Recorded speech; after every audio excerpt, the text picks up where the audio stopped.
The sun was already sinking low when Clara Hayes stepped off the dusty stagecoach in Red Creek, clutching the single satchel that held everything she owned. The wheels creaked away, leaving her in the cloud of grit, and she stood there staring at the weather-worn buildings that lined the single stretch of road.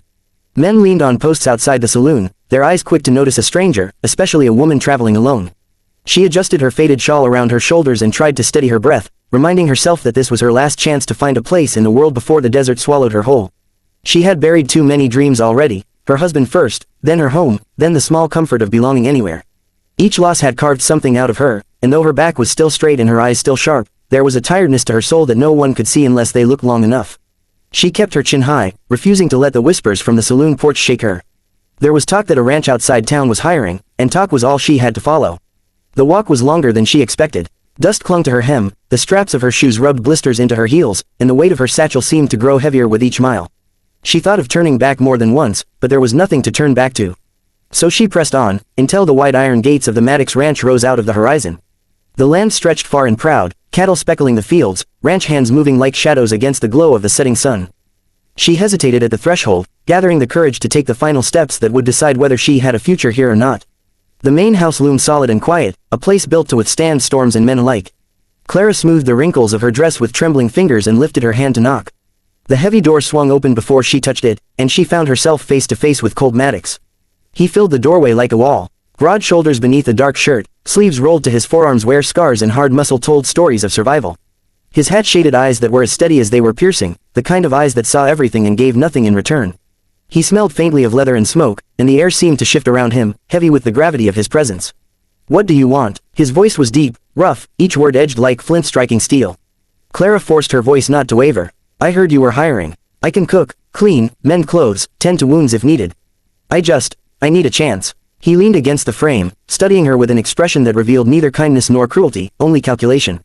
A man used to weighing what things were worth. The silence stretched until Clara's breath began to falter. Then the corner of his mouth curved, but it wasn't quite a smile.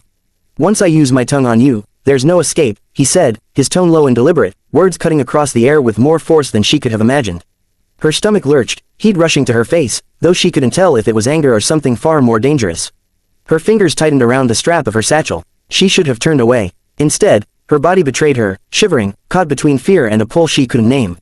Colt's eyes lingered on her reaction, then moved past it as though dismissing the moment entirely. "Kitchen needs a steady hand. Don't burn my supper, and don't get in my way." With that, he stepped aside, leaving her no choice but to cross the threshold into a new life. The kitchen was dim and smelled faintly of herbs and smoke. Pots and pans hung neatly, and a large wooden table stood at its center, scarred with the marks of years of use. He gave her a brief rundown of the pantry, his instructions curt and efficient. Then, with a final look that seemed both warning and acceptance, he left her alone to settle in. The next morning, Clara rose before dawn, the sound of hooves and voices already stirring outside. The ranch was alive with work, men calling out, cattle lowing, the clang of metal and wood. She moved quickly in the kitchen, scrambling to make breakfast enough to feed 30 hungry workers.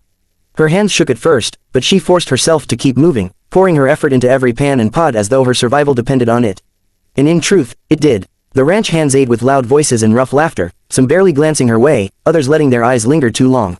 She felt their stares burn against her back as she moved between tables, carrying platters, pouring coffee.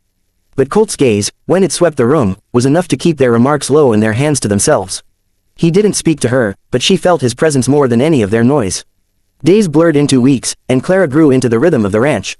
She rose with the sun, her hands always busy, her body always tired. At first, she felt like a ghost among them, tolerated but not welcomed. Yet she noticed the smallest of shifts, the way the men stopped complaining about the food, the way they sometimes brought her small things from town, the way even the roughest of them softened their voices when they spoke to her. Slowly, her place began to take shape, though always at the edge of belonging. Colt, however, remained an enigma. He spoke little, his words clipped, his temper quick when things were done wrong. She learned to read him in other ways, the tightness in his jaw when he was worried, the way his shoulders carried more than work, the way he lingered by the fire at night long after the others had gone. She saw loneliness in him, though he wore it like armor, and she wondered what it would cost her heart to touch a man like him. One evening, as she stepped out of the kitchen with a basin of water, one of the ranch hands caught her by the arm. His breath stank of whiskey, his grip iron on her wrist. "Pretty thing like you shouldn't be wasting yourself in a kitchen," he slurred, leaning close. Fear tightened her chest. She tried to pull away, but his fingers only dug deeper. Before she could cry out, a shadow fell over them. Colt's voice cut through the air, low and steady. "Let her go." The hand dropped immediately, the man backing away under the weight of Colt's stare. No threats, no raised voice, just the silent promise of what Colt was capable of. Clara rubbed her arm where the mark already bloomed, her breath trembling. Colt's eyes shifted to her then, softer, his hand brushing her wrist for just a moment, grounding her in a way that words never could. You'll need to learn, he said quietly, almost gently. Men out here see weakness, they'll take it. Don't let them. Her lips parted, but no words came. She only nodded, though inside something stirred that she hadn't felt in years. Gratitude, yes, but also the dangerous spark of wanting more. The summer heat clung heavy on the land, the kind that left sweat soaking through shirts and turned dust into a second skin. The Maddox ranch carried on through it, men rising before dawn and collapsing into their bunks long after the sun had set. Clara moved through it all with a quiet rhythm that had grown steadier with each passing day. She no longer trembled when hands brushed past her at the supper table, and she no longer flinched when Colt barked orders across the yard. There was strength in her now, not the loud kind but the kind that grew in silence, forged by surviving the things that once threatened to break her. Still, she often found herself watching Colt from the corner of her eye. He was a man built of contradictions. His voice could send ranch hands scattering like frightened dogs, yet she had seen his hands gentle when he mended a calf's broken leg. His silences were deep, but when he did speak, his words carried weight like iron. He did not look at her often, but when he did, the air seemed to thicken, and Clara felt as though he could see straight through the careful barriers she tried to hold. The ranch hands grew rowdy one evening after a long day of branding. A fire blazed in the yard, and whiskey flowed as easily as water. Boots stomped in rhythm to a fiddle, voices rose in song, and laughter echoed into the night. Clara lingered at the edge, carrying trays, pouring drinks, her smile faint but real. It was the first time in years she had been near such joy, and though she didn't join the circle of dance, she felt a warmth spread through her chest just watching. Colt stood apart from them all, leaning against a post with his arms folded, the glow of the fire catching the angles of his face. He drank little, his eyes scanning the crowd with the wariness of a man who never let himself forget danger could strike even in laughter. Clara felt his gaze land on her more than once. She tried to busy herself with dishes, with small tasks, but every time she dared glance up, he was there, watching.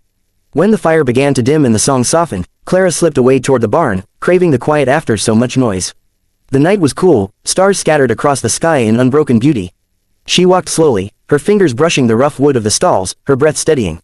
She did not expect him to follow, yet the scrape of boots behind her made her turn, and there he was, framed in moonlight, his hat low over his eyes. You've changed, Colt said, his voice carrying low through the silence. She tilted her head, unsure if it was accusation or observation. How so? You don't tremble as much. There was the faintest tug at the corner of his mouth, not mockery, but something close to it. Clara let out a soft laugh, surprising herself. I still tremble. He stepped closer, each stride deliberate, his presence filling the space until her back brushed the stall door. She could feel the heat radiating off him, the scent of smoke and leather and earth. His eyes locked on hers, steady, unyielding. You should know something, he said, his voice a low rumble, each word deliberate. Once I use my tongue on you, there's no escape. Not from me, not from yourself. Her breath hitched, her heart pounding so hard she thought it might break free from her chest. She should have looked away, should have put space between them, but instead she lifted her chin, forcing her voice past the knot in her throat. Then maybe I don't want to escape. The silence that followed was thick as storm clouds. His hand rose, rough and calloused, cupping her cheek as though she were fragile glass he wasn't sure he should touch. Then his lips were on hers, slow at first, a search more than a claim.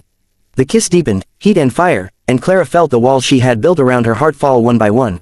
She trembled, but not from fear. This was surrender of another kind, a surrender that felt like freedom. The days that followed shifted in ways subtle and profound. The air between them carried a tension that every ranch hand could feel, though none dared speak of it.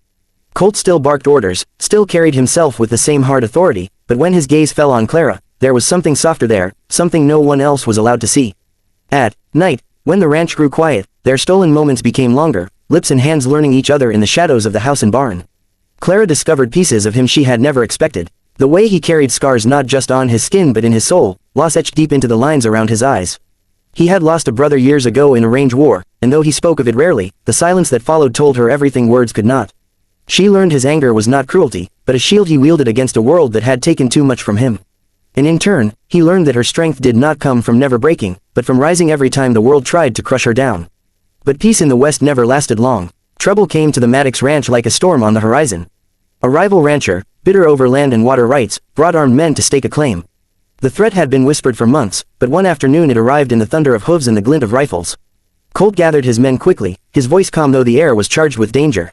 Clara watched from the porch, fear clawing at her chest, but when he turned to her and told her to stay inside, something inside her rebelled. She would not hide, not this time. When the gunfire erupted, Clara was there beside him, a rifle in her hands. The weight of it was foreign, her palms slick with sweat, but she stood firm. The fight was fierce, dust and smoke rising, men shouting and horses screaming. She pulled the trigger, the recoil nearly knocking her down, but she did not falter. She fought not only for the ranch but for the man who had given her more than shelter. He had given her reason to believe she was more than her past. When the last of the intruders fled and the silence of victory fell heavy on the land, Clara's hand still shook from the rifle, but she stood tall, her dress stained with dust and smoke. Colt, bloodied but unbroken, turned to her with an expression that stripped away all his armor. His hand cupped her face again, and this time there was no hesitation. "You should know," Clara whispered, her voice trembling but steady, "once I gave you my heart, there was no escape either." His lips found hers again, rough and desperate, as though the world could fall away and he would still hold on to her. And there, beneath the endless western sky, where danger and desire lived side by side, they carved a place not just of survival, but of love fierce enough to stand against anything.